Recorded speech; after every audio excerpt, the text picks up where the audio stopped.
Hi, it's Grammy from Grammy and Grandpa Read, and I am so glad you're here today. Today I have a book for you called CinderHazel. It's the Cinderella of Halloween, and it's written by Deborah Nourse Lattimore. Are you guys getting excited for Halloween? Have you decided what you're going to be? Are you going to be a witch? A Cinderella? Okay. It was another day in the dustbin for Hazel, while her two snobby stepsisters, Hermione and Hildy, had fun casting spells and muttering curses. It was Hazel's job to clean the floor. Hazel swept from one end of the room to another until the entire floor was covered with a thick layer of dust and dirt. "You know, Hazel," said Hermione, "instead of sweeping, you could fly that broom." "I'm no good at flying it," said Hazel. She scooped up a panful of ash and poured it right on top of her head. "This is what I'm good at," bellowed Hazel. "DIRT." "You are disgusting, absolutely yucky," said her stepmother. "All you think about is dirt. For all the time you spend in that fireplace, we ought to call you CinderHazel." "Ooh, would you?" asked Hazel.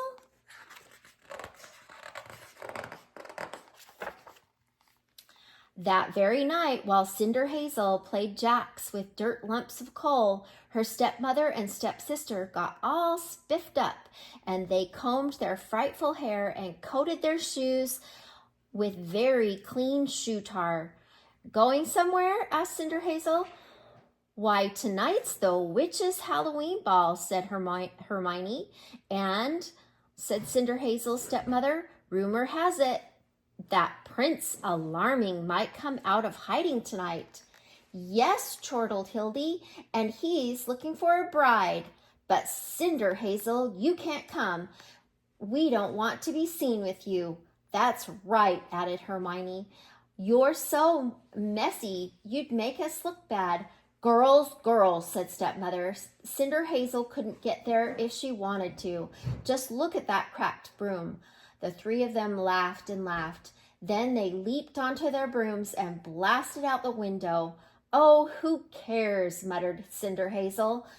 "Who wants to dance with some hoity-toity prince anyway?" But as the night grew darker and darker, CinderHazel started to simmer. "Think they can tell me what to do? I'll show them." CinderHazel squished her hat on her head, grabbed her broom, and jumped on. Crack! Snap! The broom broke. CinderHazel growled. She crossed her eyes, she crossed her fingers, she crossed her legs and twisted around in a circle. Poof! CinderHazel's hat turned into a pile of dirt. "Aw, nuts," yelled CinderHazel. "I'm staying home. Besides, there's not a single thing I'd like over at the palace." "That's what you think," said a voice. "Who's there?" asked CinderHazel. A big cloud of smoke exploded in the middle of the room. There stood a short, plump witch dressed in dirty dish rags.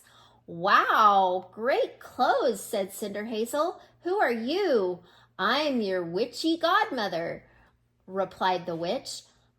"And I can't believe you're not going to the ball. Didn't you know there are 15 filthy fireplaces over there?"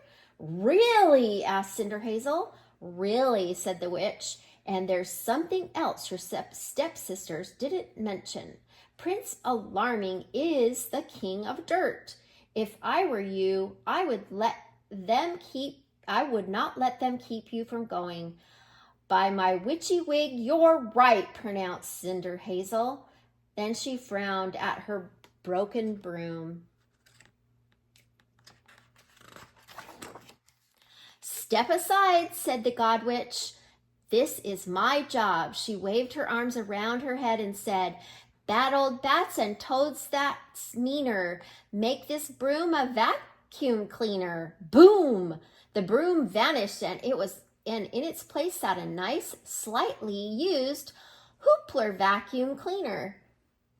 Now toot off to meet your prince, said the God Witch, and remember my spells don't work past midnight. CinderHazel sat down on the canister, grabbed the hose, and pulled back. Vroom, vroom went the vacuum cleaner, and it flew up the chimney with CinderHazel on it.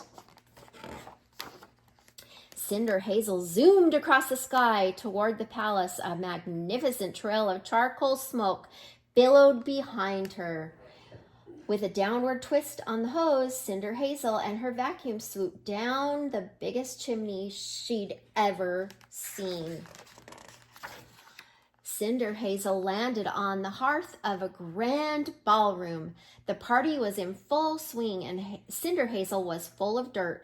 CinderHazel was so yucky that even she wouldn't have known herself. Look, cried the stepsister Hermione, pointing at the mess. That was CinderHazel. It's the dirty prince. Ooh, squealed Hildy. The prince came out of hiding at last. Princey, Princey, all the witches cried as they tugged CinderHazel out of the fireplace. Hey, wait a minute, cried Hermione, squinting at the dirty face. That's not the prince. That's my stepsister, CinderHazel. What's that thing with her? Asked Hildy. It looks like a vacuum cleaner. Ha ha ha, she guffawed until everyone was laughing. But across the ballroom, two beady eyes were watching from behind a trash can. Stop that laughing or I'll put a spell on you, growled CinderHazel. This made everyone roar even louder, so CinderHazel crossed her eyes. She crossed her fingers, she crossed her legs, and twisted around in a circle. Poof! All the witches' broomsticks turned to dirt. Dust covered everyone in the room, and the witches were furious. Clean up this mess, or we'll put a spell on you, they screamed. Oh, phooey, said CinderHazel. She chanted, Eye of Newt and the raven's wing, rise up, old hoopler, and make them clean. The vacuum cleaner rose in the air, and the heads of the witches The vacuum cleaner rose up into the air and headed for the witches. Vroom! It sucked up the dirt, but it also sucked up their socks, and it sucked up the punch and the paper decorations. Make it stop, yelled Hildy. CinderHazel ran across the ballroom, grabbed the trash can, and heaved it at the hoopler. Just then, the palace clock began to strike midnight. With a 12th dong, the witch's godmother's magic wore off. Poof! Brooms and party goodies blew across the room. The vacuum cleaner vanished, and kablunk! CinderHazel's broom fell into cracked pieces on the floor.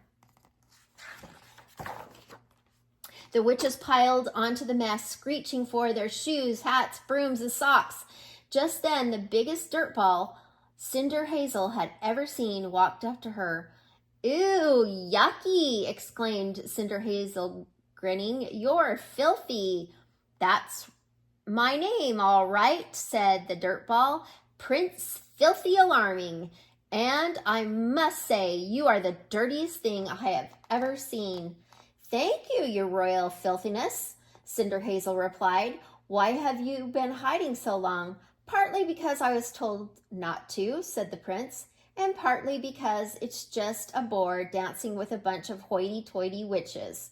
Yuck, they're so clean.